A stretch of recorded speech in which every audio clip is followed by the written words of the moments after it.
देश की राजधानी है।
और वो जो पीटने वाला व्यक्ति था उसको बीजेपी के रसूखदार जो बड़े बड़े नेता हैं उसके साथ फोटो है। तो क्या अपराध इसलिए नहीं रुक पा रहा है क्योंकि अपराध करने वाले के रिश्ते बीजेपी के बड़े बड़े नेताओं के साथ हैं? आखिर इसका कारण क्या है? कब तक दिल्ली के लोग दहशत में जिएंगे? दिल्ली देश की राजधानी है, देश नहीं, अलग अलग देशों के लोग यहां आते हैं और इसी दिल्ली में देश के गृह मंत्री रह रहे हैं, दिल्ली के एलजी साहब हैं, दिल्ली की मुख्यमंत्री हैं, लेकिन अपराध नहीं रोक पा रहे। तो मैं निवेदन करना चाहता हूं दिल्ली के मुख्यमंत्री से कि कम से कम देश की राजधानी को तो सुरक्षित कीजिए। आपको दिल्ली की जनता ने इसी उम्मीद से आपको वोट किया था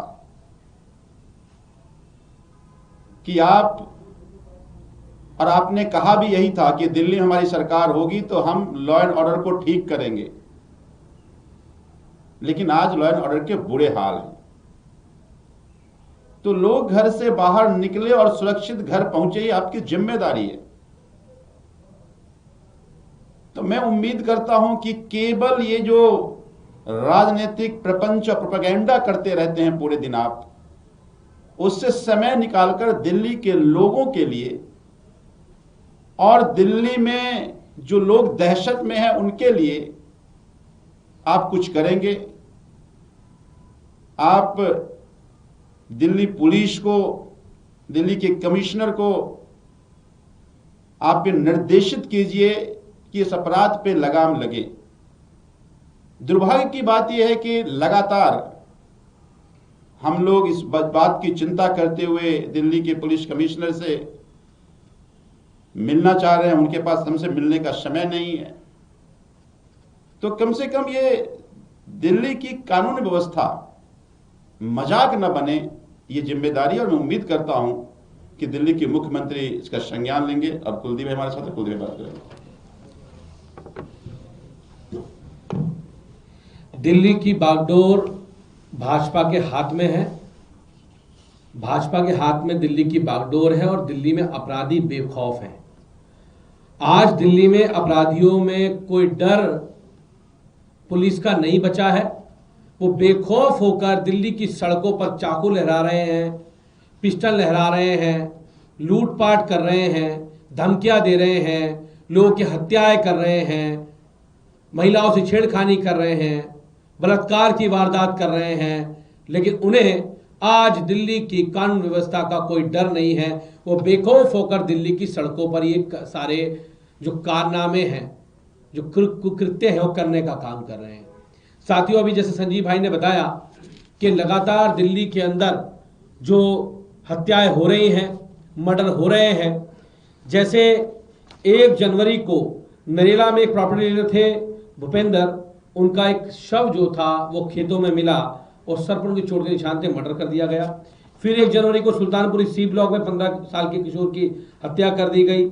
1 जनवरी को मंगलपुर डी ब्लॉक में रिक्शा चालक की हत्या कर दी गई। 1 जनवरी को आजादपुर में लालबाग में 50 वर्षीय दर्जी बिहारीलाल की नाबालिग ने चाकू मारकर हत्या कर दी। 14 जनवरी को वेलकम में एक युवक की हत्या। 18 जनवरी को रोहिणी सेक्टर 16 में फायरिंग की घटना, एक घायल के बाद उसकी मौत हो गई। 7 जनवरी को रामनगर के अंदर, 10 जनवरी को शालीमार बाग में रचना यादव जी की हत्या, 12 जनवरी को निहाल विहार में एक युवक की सरेआम हत्या, 15 जनवरी को प्रशांत विहार में जापानी पार्क में युवक की चाकू मारकर हत्या, 19 जनवरी को गीता कॉलोनी में रिक्शा की चालक की पीट कर हत्या, 21 जनवरी को नीला इंडस्ट्री एरिया में पुराने मामले में किसी को पीट कर हत्या, 21 जनवरी मंगोलपुरी के अंदर 25 वर्षीय आकाश की चाकू मारकर हत्या और कई सारी ऐसी हत्याएं, जिसमें कल्याणपुरी मेरे खुद की विधानसभा में 15 चाकू गोद कर शौचालय के बाहर पुलिस थाने से 20 मीटर की दूरी पर गोद कर उसकी हत्या कर दी गई। आप सोचिए, ये तो मैं आपको हत्याएं बता रहा हूं, ऐसी और कई सारी हत्याएं दिल्ली में लगातार हो रही हैं जिनके ऊपर कोई कार्रवाई नहीं हो रही है और अपराधी बेखौफ दिल्ली के अंदर घूम रहे हैं। मैं पूछना चाहता हूं, आखिर देश की राजधानी में 4 इंजन की भाजपा की सरकार है, देश के गृह मंत्री यहां रहते हैं, प्रधानमंत्री यहां रहते हैं, सारा सिस्टम भाजपा के पास है, तो आखिर अपराधी इतने बेखौफ क्यों हैं? क्या मैं ये मानूं कि दिल्ली के अपराधियों को भाजपा ने संरक्षण दिया हुआ है, या ये मानूं कि भाजपा की सरकार पूरी तरह फेल साबित हो चुकी है? दिल्ली में आज बहन बेटियां सुरक्षित नहीं है, दिल्ली में अपराध पे लगाम नहीं लग रही है, लगातार हत्याएं हो रही हैं और हत्या के साथ साथ आज दिल्ली रंगदारी में नंबर 1 जा रही है। रंगदारी में कोई ये सोच सकता है एक देश के कोने में बैठा हुआ व्यक्ति कि देश की राजधानी में एक्सटॉर्शन हो रहा है, देश की राजधानी में रंगदारी हो रही है, देश की राजधानी में रंगदारी करके पैसे मांगे जा रहे हैं और जो धमकियां देने वाले लोग हैं वो पैसे ना मिलने पर फायरिंग की वारदात कर रहे हैं, हत्याएं की वारदात कर रहे हैं। आप सोचिए, आप दिल्ली में आप किसी मार्केट में जाइए, किसी जगह पे जाइए, आज लोगों से बात करिए, अगर 10 व्यापारी से बात करेंगे, मैं तो दावे से कह रहा हूं 1 व्यापारी पे 2 व्यापारी पे उनमें से पक्का इस बात की कॉल आई होगी कि हमें पैसा दीजिए। अगर पैसा नहीं देंगे आपके बच्चों को मार देंगे, आपके परिवार को मार देंगे। हमने दिल्ली में नहीं सुना लेकिन आज देश की राजधानी में रंगदारी हो रही है, व्यापारी परेशान है, डरे हुए हैं, सहमे हुए हैं, अपने बच्चों को स्कूल नहीं भेज रहे हैं, बंधक बने हुए हैं। सरकार क्या कर रही है? सरकार सोई हुई है। भारतीय जनता पार्टी की सरकार आज में दिल्ली को देश की ये अपराध की राजधानी बनाने का काम भारतीय जनता पार्टी की 4 इंजन की सरकार करने का काम कर रही है। और वो तब हो रहा है जब पुलिस से लेकर एलजी साहब से लेकर गृह मंत्री से लेकर सारे के सारे इंजन भारतीय जनता पार्टी के पास है। कैसे दिल्ली में लगातार हत्याएं हो रही हैं, मर्डर हो रहे हैं और पूरी की पूरी गैंग दिल्ली के अंदर एक्टिव होकर कैसे दिल्ली के अंदर रंगदारी मांगने का काम कर रहे हैं। मैं भाजपा की 4 इंजन की सरकार से कहना चाहता हूं, आज भी मंगोलपुरी के अंदर चाकू घोंद कर एक युवक की हत्या कर दी गई। सीसीटीवी फुटेज सबके सामने है। एक 10 वर्ष की नाबालिग बच्ची की जो फूल बेचने जाती थी, उसकी रेड लाइट से उठाकर उसके पार्क में ले जाकर उससे बलात्कार किया गया, रेप किया गया। आप सोचो, डर नहीं है। ये घटनाएं तब होती हैं जब व्यक्ति में पुलिस का डर नहीं होता, उसको पता है कि मेरा कोई कुछ नहीं बिगाड़ सकता है। तो मैं भारतीय जनता पार्टी की 4 इंजन सरकार से कहना चाहता हूं कि दिल्ली की महिलाओं को सुरक्षित माहौल दीजिए, दिल्ली के लोगों को सुरक्षित माहौल दीजिए, दिल्ली के व्यापारी को सुरक्षित माहौल दीजिए।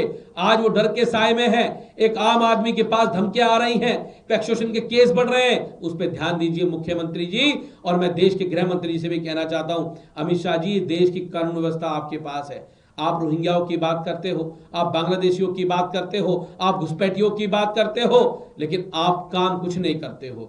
आप 11 साल के अपने निकम्मेपन को छुपाना चाहते हो। और आपके जब से आप गृह मंत्री बने, लगातार दिल्ली में अपराध बढ़ते जा रहे हैं। तो तुरंत प्रभाव में आदेश दें, पिकेट हो, गश्त लगे, दिल्ली में सुरक्षा व्यवस्था कायम हो, पार्कों के अंदर जो अपराध बढ़ रहे हैं उन पे लगाम लगने का काम हो। हमारी यही मांग आज दिल्ली की सरकार से, मुख्यमंत्री से है, गृह मंत्री से है कि आप तुरंत प्रभाव में ऐसे अपराधियों पे शिकंजा कसने का काम करें जिनको डर लगे, भय लगे। आप सोचिए, बिहार के बिहड़ के इलाकों से भी ज्यादा बदतर हालात, देश के लास्ट के राज्यों के से भी ज्यादा बदतर हालात, आज बिहार यूपी से ज्यादा बदतर हालात दिल्ली की, देश की राजधानी के भाजपा ने बनाने का काम कर दिया है। कितनी शर्म की बात है। तो उस पर संज्ञान लीजिए और दिल्ली की कानून व्यवस्था को दुरुस्त करने का काम कीजिए और दिल्ली के लोगों को सुरक्षित माहौल देने का। मुझे लगता है कि अब अपनी नकारापन को कब तक आम आदमी पार्टी की सरकार के आड़ में छुपाते रहोगे। अब तो 1 साल तुम्हारी सरकार के हो गए। मैंने भी वो वीडियो देखा जो आपने देखा, और किरारी के बहुत सारे कॉलोनियों के हालात थे, बहुत सारे कॉलोनियों में काम हुए, लेकिन पानी की निकासी को लेकर के एक टेंडर होना था जिसमें डीडीए का एक पहले ऑब्जेक्शन आ रहा था।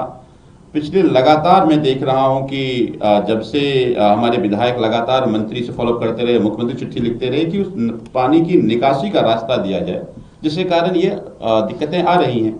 मैं उम्मीद करता हूं कि प्रवेश वर्मा जी अब पीसी करके अपनी नकारापन छुपाने के बजाय वहां की पानी निकलने के जो पहले से प्रावधान थे, जो एस्टिमेट थे, उसको सैंक्शन करेंगे ताकि लोगों के जो आज नरक के जीवन लोग रह रहे हैं उससे निजात मिले। उस पर राजनीति करना ठीक नहीं है।